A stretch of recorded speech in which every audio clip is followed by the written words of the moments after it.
गंगा नदी के बढ़ते जलस्तर के चलते वाराणसी में हालात लगातार खराब होते जा रहे हैं। वाराणसी में गंगा नदी खतरे के निशान को पार कर चुकी है और इसका पानी तेजी से बढ़ रहा है। वाराणसी में गंगा और वरुणा नदी के किनारे बसे हजारों घरों में बाढ़ का पानी भर गया है, जिसके चलते लोगों को काफी दिक्कतों का सामना करना पड़ रहा है। प्रशासन लगातार हालात पर नजर बनाए हुए हैं और बाढ़ प्रभावित इलाकों में लोगों तक मदद पहुंचाने की कोशिश में लगा है।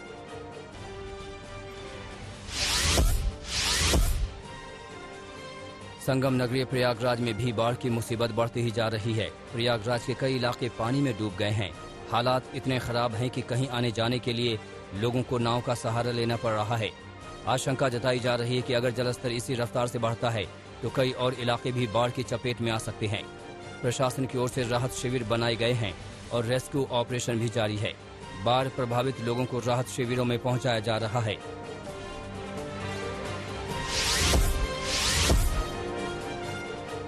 यूपी के चंदौली में भी गंगा नदी ने अपना रौद्र रूप दिखाना शुरू कर दिया है। गंगा नदी के किनारे बसे कई गांवों में पानी भर गया है और लोग अपने घरों को छोड़कर सुरक्षित जगहों पर जाने को मजबूर हैं। बिगड़ते हालात के बीच चंदौली के जिला अधिकारी ने बाढ़ प्रभावित इलाकों का दौरा किया और बाढ़ पीड़ितों तक मदद पहुंचाने का निर्देश दिया। बाढ़ पीड़ितों तक मदद पहुंचाने के लिए प्रशासन की ओर से हेल्पलाइन नंबर भी जारी किया गया है। यूपी के मिर्जापुर में बाढ़ का कहर बढ़ता जा रहा है। सबसे बुरा हाल मिर्जापुर की चुनार तहसील का है, जहां के कई गांव पानी से घिरे हैं। सैकड़ों एकड़ की फसल बाढ़ में डूब चुकी है। नाव के सहारे ही लोग एक जगह से दूसरी जगह जा पा रहे हैं। जिला अधिकारी ने चुनाव तहसील में बाढ़ प्रभावित इलाकों का दौरा कर लोगों की मदद का निर्देश दिया।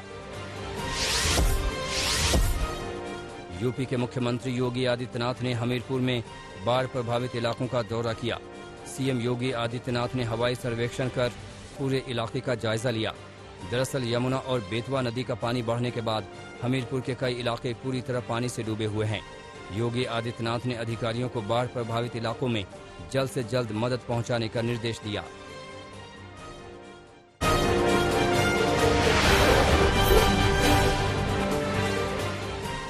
आज ओबीसी आरक्षण संशोधन बिल राज्यसभा में पेश किया जाएगा।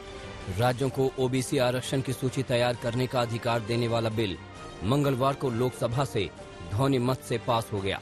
127वां संविधान संशोधन बिल लोकसभा में मत विभाजन के जरिए पास हुआ। इस बिल के पक्ष में 385 वोट पड़े, जबकि विरोध में कोई वोट नहीं पड़ा। इस बिल के तहत राज्यों को ओबीसी लिस्ट बनाने का अधिकार मिलेगा, जिससे कई जातियों के ओबीसी में शामिल होने का रास्ता खुल जाएगा। कृषि कानूनों के विरोध में मंगलवार को राज्यसभा में जोरदार हंगामा हुआ। राज्यसभा के भीतर कई विपक्षी सांसद अपनी अपनी कुर्सी छोड़कर इकट्ठा हो गए और उन्होंने कृषि कानूनों के खिलाफ जमकर नारेबाजी की। विपक्षी सांसदों ने कल बुक को फेंक दिया और टेबल पर चढ़कर जमकर हंगामा और नारेबाजी करने लगे। संसदीय कार्य मंत्री प्रहलाद जोशी ने सदन के भीतर हुए हंगामे को असंसदीय और अमर्यादित बताया। आरएसएस के सर कार्यवाह दत्तात्रेय होसबोले ने कहा है कि संघ आरक्षण का प्रबल समर्थक है। जब तक समाज में असमानता है, तब तक आरक्षण जारी रहना चाहिए। उन्होंने कहा, ये सकारात्मक कार्रवाई का एक जरिया है और इसे तब तक जारी रखना चाहिए जब तक समाज का एक विशेष वर्ग असमानता का अनुभव करता है। दत्तात्रेय होसबोले ने ये बातें makers of modern Dalit history नाम की किताब के विमोचन के मौके पर कही। उन्होंने कहा कि दलितों के इतिहास के बिना भारत का इतिहास अधूरा है। वो सामाजिक परिवर्तन में सबसे आगे रहे हैं।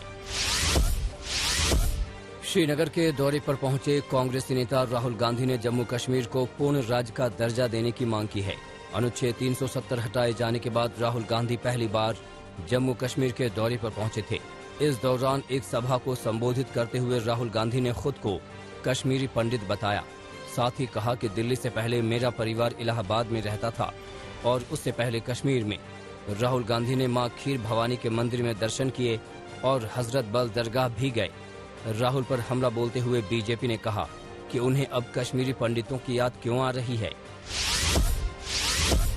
यूपी विधानसभा चुनाव में किसान संगठनों के विरोध की काट के लिए ओबीसी ने बड़ा प्लान तैयार किया है।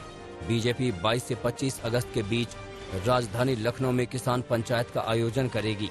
इससे पहले 16 से 23 अगस्त के बीच बीजेपी किसान मोर्चा के नेता गन्ना किसानों से बातचीत करेंगे।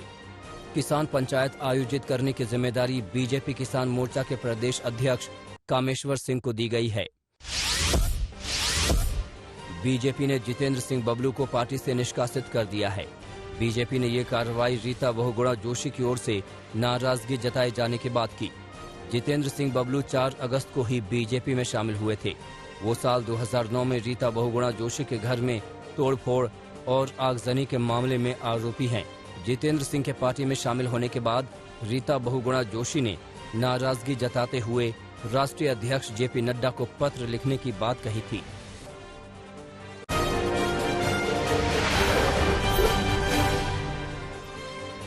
अखिलेश यादव को मुख्यमंत्री बनाने वाले ओम प्रकाश राजभर के बयान पर यूपी सरकार के मंत्री सुरेश खन्ना ने पलटवार किया है। सुरेश खन्ना ने कहा है कि ओम प्रकाश राजभर और अखिलेश यादव मुंगेरी लाल के सपने देख रहे हैं जो कभी पूरे नहीं होंगे। विधानसभा चुनाव में बीजेपी 300 से ज्यादा सीटें हासिल करेंगी।